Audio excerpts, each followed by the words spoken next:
Okay, so we are live. So, hi, my name is Cheyanne Murray, and this is Fantasy Writers Unite. And on this, we obviously talk about writing fantasy. Today, only Ella was able to join me, so it's just her and myself. And first things first, why don't you introduce yourself, Ella? My name is Ella York. I am a young adult fantasy author and a women's fiction author. I have three self published women's fiction novels, and I finished a fantasy novel that I'm currently shopping around to agents. Oh, that's so exciting. Yeah. Since it is NaNoWriMo, the theme of today is writing quickly. Mm-hmm. And I am curious, have you ever written a book in a short amount of time, such as under a year or I guess under 4 years? Because that seems like the average for people. Yeah. So, okay. So, I told you I have the three self published women's fiction novels, and I'm done with the other fantasy novel. I started writing 2 years ago, if that gives you any Oh, wow. indication of how Yeah, quickly and I to write. those who haven't written a book before, I have looked into how long it normally takes an author, and 4 years does seem to be the average. So writing a book in a year is kind of crazy, but writing a book in under 4 years is kind of like, wow, amazing too. Yeah, for the fantasy novel that I did, it took me probably 3 months to draft the original draft. And then I've been spending the last 8 months editing, adding, revising, trying to get feedback on it and trying to just kind of make it shine. So, but writing it itself, it took me about 3 months. Yeah, that's what I found too. The writing part is actually the easy part. It's the Mm-hmm. what comes after that takes the most time. Exactly. Was there any method or tool that you found really helps for like writing a lot faster? I think for me, it was not overthinking it too much. Some people need drafts, they need outlines, they need everything kind of laid out and set in stone. They need to know exactly where they're going. Whereas my writing style is I need a loose outline of where I'm going, like in key points that need to happen. But otherwise, I just try to let it flow and let my imagination and my mind take me wherever the characters want to go. I'm actually very, very similar. This is actually my first year writing with an outline. I am Mm-hmm. doing NaNoWriMo, and I found that it's like a very brief outline that basically says this thing needs to happen before this. And just by Mm-hmm. having that very brief outline, it still gives me like a path to follow, Mm-hmm. but also still lets me make things up as I go along to keep it exciting. Exactly. Yeah, so it definitely has sped up my writing process because there's not like a what should happen tomorrow. It's more like I have a path. It's just how I get there is my own choice. And what I found is when you have something that you've outlined and outlined and outlined and made a bunch of bullet points for some of us, like me, I would be going through like, oh, did I miss this? Okay, I need to go back in and add this because I thought it was important.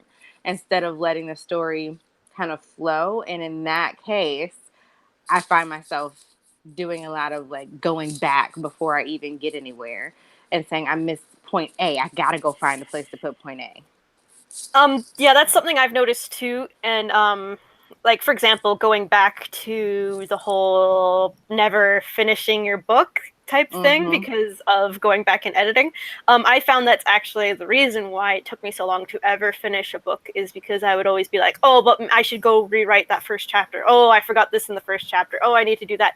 So I found something that really helps me write faster is just to keep notes on what I'm going to change later rather than Mm-hmm. constantly going back. Otherwise, it'll never be perfect on your first draft, so don't try to make it. Or your second or your third.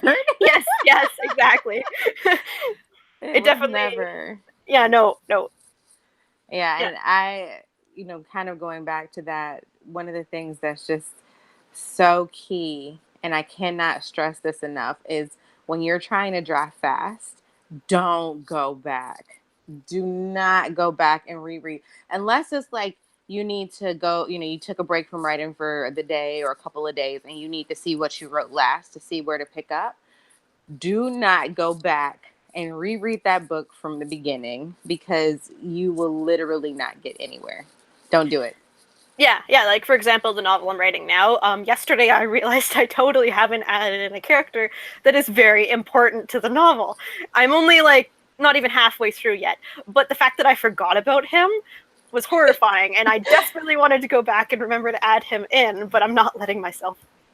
No, don't do it. Mm-mm. Yeah, That's like the black hole. Because what's gonna happen? You're gonna go back and you're gonna start seeing all these issues and all these errors and you'll never move forward. So yeah. just You plug go him back in for there one somewhere. thing, and You can go back in and add his backstory later. yeah, you go back for that one thing, and then all of a sudden there's 20. Yep, Pandora's box is opened. Exactly, yeah. So when you're writing, do you have what people call like a novel Bible where you keep all of your character notes and such? Yes. It's not so much a Bible more than it is a pamphlet. I have a novel pamphlet. It's very small, but what I do is I write because I'm a series writer. Everything I've written has been a part of a series so far. So what I do is I go and I write down important details, like things that I think will make a difference for the character later, things that I don't want to forget, like names and places and schools that they attended, stuff like that. I write those things down, but again, I aside from really understanding my characters, I try not to go too in depth with it in my other novels, but in the fantasy novel, I found that I had to write down a lot more just because of how the magic works and some of the rules that come to play in the novel. So I I have a little bit longer of a pamphlet for the fantasy series, but yeah, I do keep notes on my characters and my story. Yeah, I think that's the thing with writing fantasy is like if you're writing a very modern kind of book, you can just pull from real life. But if Mhm. you're making your own world, Mhm. everything comes from your imagination or throughout history or something like that. So it's just notes upon notes upon notes, and you can really get carried away with it. Mhm. But um, it's so funny because and this is kind of like going off subject, but I was watching an interview that J.K. Rowling gave when it came to Harry Potter. It was her and her producer, I believe, were the two people that were doing the interview. And he said it was so random because she was so engrossed in the world that every little detail she had mapped out. And he said that there was one time when, she had mentioned somewhere that there was 10 uses for dragon's blood or something like that. And he said, I messaged her at like 2 in the morning. So, what are these 10 uses of dragon's blood? He said, I wasn't expecting her to really know because most authors don't. And he said, within like 30 minutes, she had replied with like this 10-page document about each use of the dragon's blood. I'm like, see, yeah, that's not me. I'd be one of those people like, let's see, what can it do? yeah, see, I'm definitely more on not like J.K. Rowling kind of thing, Yeah. but I'm definitely closer to that side where I have a lot of information that none of the readers will ever know about. But it makes your world so thorough. There's very few holes that you'll find in your Yeah, world when you figured all those little details out. So that's my weakness. and I do find that having a lot of those information thought out can really help speed up the writing process as well. Like, for example, if people sit down to eat and you know what would commonly be served at that banquet, you don't have to stop and pause and think, oh, hey, what will they be eating? Because you already know what would be there. And Mhm. and that can go with a lot of things like what kind of swords people would carry. If you need a description for that enemy character, well, you know that people in that kingdom carry this type of sword most commonly. So it just kind of Mhm.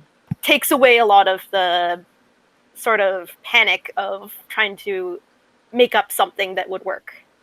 Yeah, definitely. Now you write a lot about like medieval kind of themes, right? Oh yeah. I'm full out nerd, yes. Yeah. There's nothing wrong with that. Yeah. So you have like for yours, like you said, it takes a lot more research for your world, whereas mine's is based like now and like 10, 15 years in the future. Yeah, and but I'd say yours would take a lot more research too, because if it's in the future, then you have to know or imagine what technology and stuff would be like too. So there's that as well. Mm-hmm. Yeah. But for me, I also found that with the novel Bible, I'm trying to come up with a better name for that. But I write it out before I do the first draft, and so it kind of gets like the information in my mind, but I mostly end up using it for the second draft because I don't want to like disrupt the flow of my writing to go, oh no, where is this city located, and just kind of disrupt it, trying to like fact check myself while I'm writing. Do you I do can that? see that. Well, like I said, I'm more of a loose outline kind of gal, so there's very few things that I actually have to go back and like figure out. One thing that I learned that I struggle with is when I name places like cities that they grew up in or a school that they attended, and I'll name it in like a book or two in the past, and then I have had to go back and reread certain chapters in my old books just to remember what school I said they went to, now that I'm bringing it back up again. So those are the things that I like have to go back and reread. So I've started trying to keep notes of those things so I don't have to do that, because it does take away from what you're doing, because you don't want to call it the wrong thing and then have a reader remember that you called it something else. Yeah, exactly. Like, for example, if you're writing a fantasy novel and you accidentally call out the wrong name, and it just kind of like messes up the whole plot line because it's actually this group of people that are attacking this group of people, and you said this group of people, it just makes it totally chaos. Yeah, and it's so funny because like they'll literally be looking. I've done this before where I was reading something that someone wrote and they said the wrong name, and it triggered something in my mind that was like, this is not right. So then I found myself going back chapter after chapter after chapter trying to figure out like where I'd heard this name before, and lo and behold, it was something completely unrelated, and at that point my attention was just completely gone.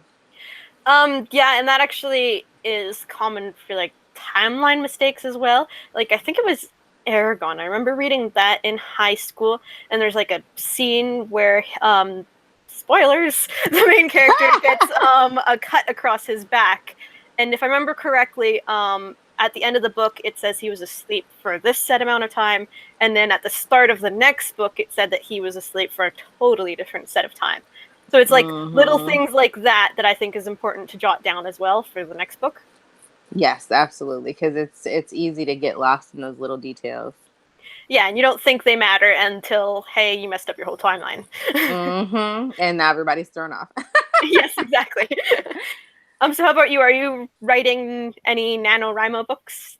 I am, but it's a completely different genre altogether. I'm writing a romance book Ooh. during Nano. Yeah, so it's a book that's been kind of like coming back up to me over and over and over again in my subconscious, and so I just sat down and started writing it. It's scary how novels can haunt you like that, isn't it? Yeah, they do this. They just won't go away until you at least get enough of it on paper that you can regain control of your thoughts. Yeah. I'm writing as I said, NaNoWriMo as well. Mine is actually a story that I started when I was in junior high. Oh, wow. But it is nothing like then, because back then it was like this OP kind of girl chosen one type plotline, and now it's nothing like that. Yep. Basically, it's like the culture and the characters are very similar, but that's pretty much it. Once again, it's a Yeah. haunting story. Like, I just couldn't get it out of my head. I Oh, hate when they do that. yeah. um, yeah, and I think that is all the questions, unless you want to add any more tips for writing quickly, like other things that you found. Yeah, I would say too, when it comes to trying to write a book quickly, you have to put yourself on a schedule. I know that might sound strange, but when you have other things going on in your life, because most of us are not blessed to just be able to write full time. You have other obligations, you have children, you have, you know, relationships, friendships, family, things that take your time away from writing. But what you need to do is say every week or every day, this amount of time is my writing time. And you have to get people in your life to understand, even if they don't get it, even if they don't believe in your writing. Listen, this is my writing time. Don't bother me. Don't ask me to do anything during those times. I need to sit down and do this. And what that allows you to do is it takes the pressure off when you have to get up and walk away from your book, because you know on this day at this time I'll be writing again. And it helps you kind of just jot down little things that have come up. Another thing that I love to do, and I swear by it, is voice recordings. So if I randomly have a thought about one of my characters or a storyline, or sometimes I'll be driving and a chapter will just kind of come to me and start flowing in my head. And in those moments, I just use my voice recorder and I record myself saying whatever it is that came to me. And then when I sit down for my writing session, then I'll replay the recording. And sometimes it's been full chapters, but I'll just replay the recordings, jot down what I need to jot down, and then I'll go from there. So anytime you get an idea and you're trying to draft a book quickly, anytime you have a dream that's related to your books, just get it out into the universe, whether you write it down or you record it or whatever, and then come back to it later and see how it plays into your story. I think those are great tips. Yeah, the voice recording one is definitely one I think a lot of people should think of. Going back to what you said prior, I do think that the daily word count, or sort of a goal like that, could be part of the reason why NaNoWriMo ends up so popular, is because it does push people to kind of have that deadline, and so they try to fit it into their life, and then NaNoWriMo, they just don't know what to do. And they don't know how to continue it until next NaNoWriMo the next year. So I think what it is you just have to figure out how to push yourself to keep writing like that, even when NaNoWriMo ends. Yeah, you treat it like it's any other obligation that you have. And you give it that same level of importance. You know, just like I have to get up and go to work, which I don't really like to do, but I have to do it. You know, even if I have to, you know, go to the gym, which I don't really like to do, but I have to do it. When you make it something in your mind that it's not an option, like this is not an option, I need to write. Even if it's something enjoyable and you're like, oh, I love writing, which I do. I love writing. I don't want to make it an obligation. You have to treat it like it's a job, or you will never get anywhere with it. Like when you say, this is just as important as that thing I don't like to do, but I make myself do, that's when you'll start to see progress. And there's actually a quote that I read once, and it's very similar to that. It's something along the lines of, if you want to write for a living in the future, you have to treat it like a job now. That's absolutely right. I mean, I wrote 4 books in a year, Shay. 4 in a year.